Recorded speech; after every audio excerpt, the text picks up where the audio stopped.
আজকে শীতের সেরা একটি রেসিপি নিয়ে হাজির হয়েছি। হ্যাঁ, ঠিকই ধরেছেন, আজকে রান্না করব সবজি খিচুড়ি।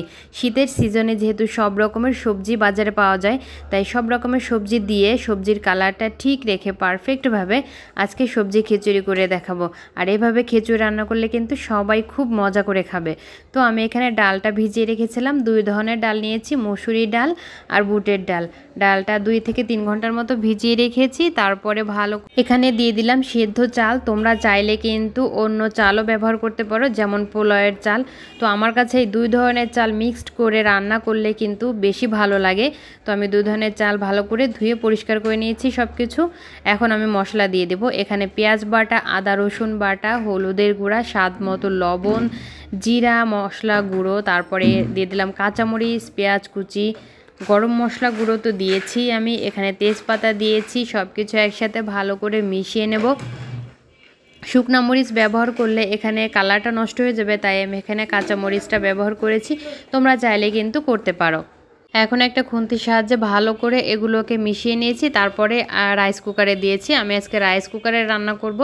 তো পরিমাণ মতো পানিও দিয়েছি। তারপরে এখানে তেলও দিয়ে দিলাম, দিয়ে ভালো করে নেড়ে চেড়ে ঢাকাটা দিয়ে দিলাম।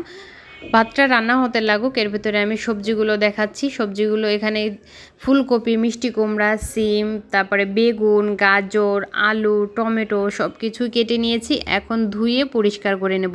আর সব ধরনের সবজি দিলে কিন্তু আরও বেশি ভালো লাগে। তোমাদের হাতের কাছে যদি আরও কয়েক রকমের সবজি থাকে, তাহলে কিন্তু ওই সবজিগুলোও তোমরা অ্যাড করতে পারো। মোট কথা সবজি খিচুড়ির ভিতরে সবজি যত দিবা ততই বেশি ভালো লাগবে।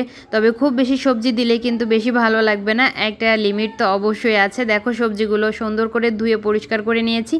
আর এর ভিতরে আমার ভাতের চালটা ভালোভাবে ফুটে গেছে।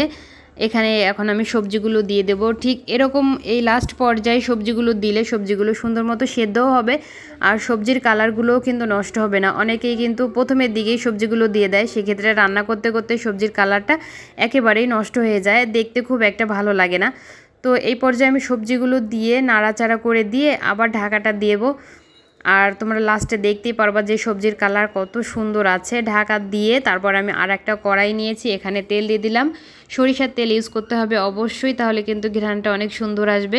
তো সরিষার তেলটা গরম হয়ে আসলে কয়েকটা শুকনো মরিচ দিয়ে দিলাম, এটাকে ভালো করে একটু ভেজে নিব। তারপর এখানে পেঁয়াজ কুচি আর রসুন কুচি দিয়ে দিব। খিচুড়িটা রান্নার শেষে যদি এই প্রসেসটা ফলো করেন, তাহলে কিন্তু আপনার সবজি খিচুড়ির স্বাদ দ্বিগুণ হয়ে যাবে।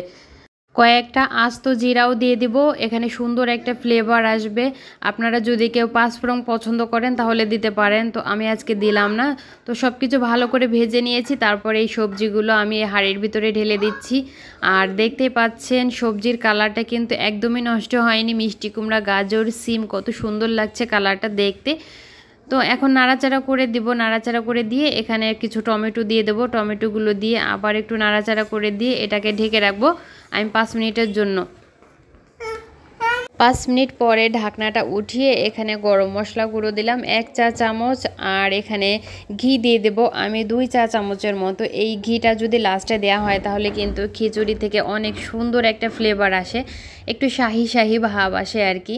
তো সব কিছু দিয়ে আমি আবারও নাড়াচাড়া করে দিয়ে 5 থেকে 10 মিনিটের মতো এই চুলায় ঢাকনা দিয়ে রেখে দিব, তাতে সুন্দর করে এই ফ্লেভারটা পুরো খিচুড়ির মধ্যে ছড়িয়ে যাবে। তো আমার রান্না কিন্তু কমপ্লিট হয়ে গেছে।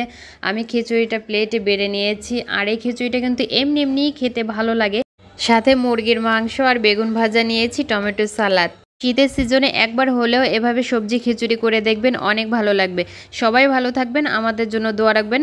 দেখা হবে নতুন কোনো রেসিপি নিয়ে। আল্লাহ হাফেজ।